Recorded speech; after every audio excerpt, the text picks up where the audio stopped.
Assalamualaikum warahmatullahi wabarakatuh. Selamat pagi anak-anakku. Bagaimana kabar kalian? Semoga dalam keadaan sehat walafiat serta dalam lindungan Allah Subhanahu wa taala. Sebelum pelajaran dimulai, saya akan memperkenalkan diri. Nama saya Iin Ritianingsih. Saya mengajar bahasa Indonesia kelas 7, dan di masa pandemi ini saya akan menjelaskan materi struktur teks deskripsi lewat video. Mari kita simak bersama-sama. Baiklah anak-anak, kita akan membahas tentang pengertian teks deskripsi. Teks deskripsi di sini dijelaskan bahwa pemaparan atau penggambaran dengan kata-kata secara jelas dan terperinci.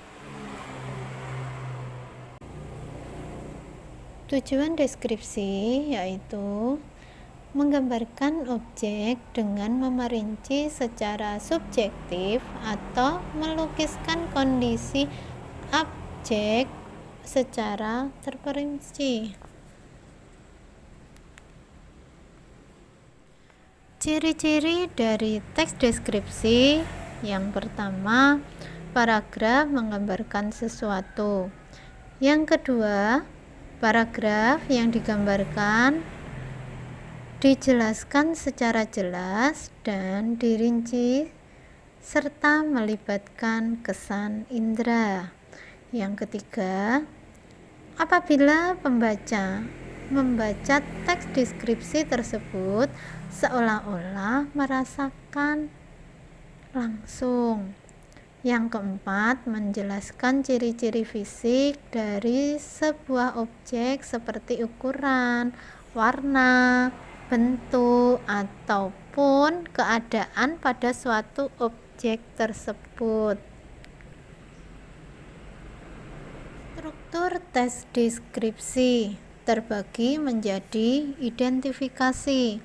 Identifikasi itu penentu identitas seseorang, benda, atau lainnya.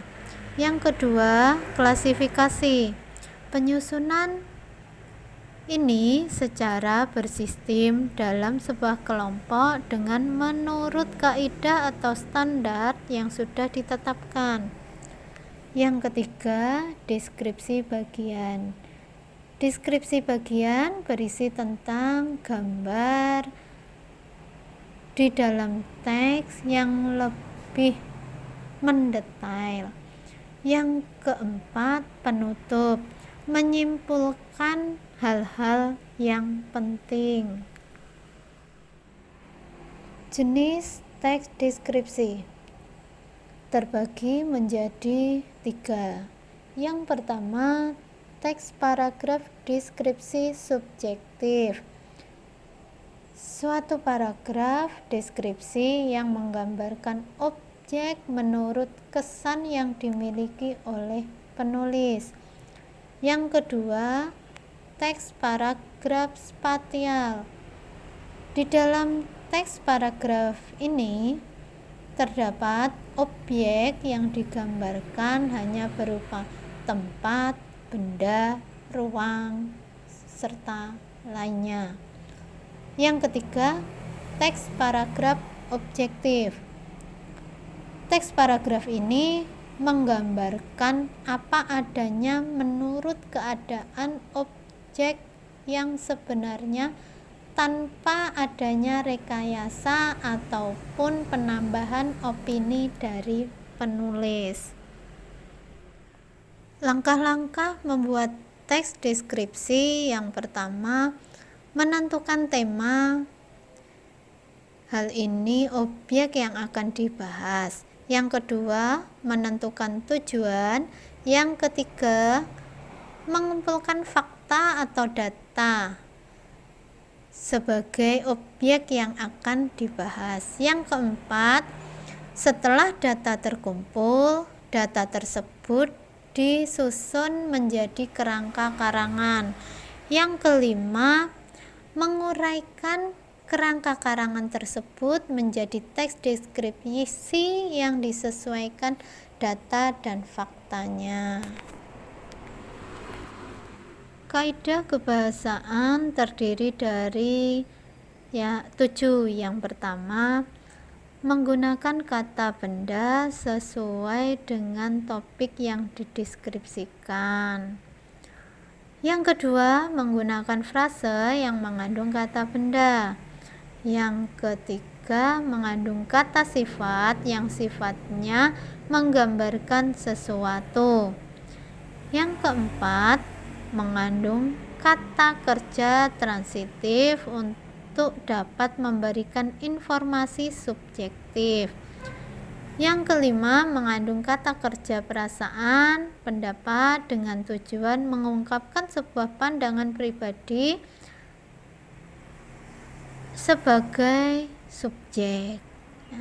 Yang keenam, mengandung kata keterangan dalam memberikan sebuah informasi tambahan mengenai objek. Yang terakhir, mengandung bahasa kiasan berupa sebuah perumpamaan atau metafora seperti kulitnya putih bersih seperti kapas putih. Ya, untuk kaidah kebahasaan kalian harus memperhatikan objek, subjek, kata kiasan agar paragraf deskripsi kalian menjadi indah. Setelah kalian memahami semua materi yang telah saya jelaskan, selanjutnya kalian perhatikan contoh dari sekolah. Harapan yang sudah saya buat menjadi paragraf deskripsi. Di sini saya membuat hanya 3 paragraf saja. Di sini ada penggambaran berapa luas sekolahan tersebut, letaknya di mana, serta gedung sekolah itu seperti apa. Itu sudah terpapar di teks deskripsi. Untuk selanjutnya, kalian mencoba mengerjakan tugas yang sudah saya berikan. Seperti contohnya objek, kalian pastinya pernah bepergian, menyebutkan objek yang paling kalian sukai, dan yang terakhir membuat deskripsi tentang sekolah.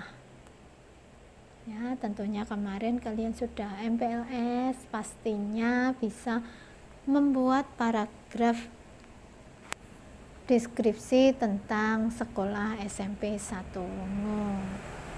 Terima kasih.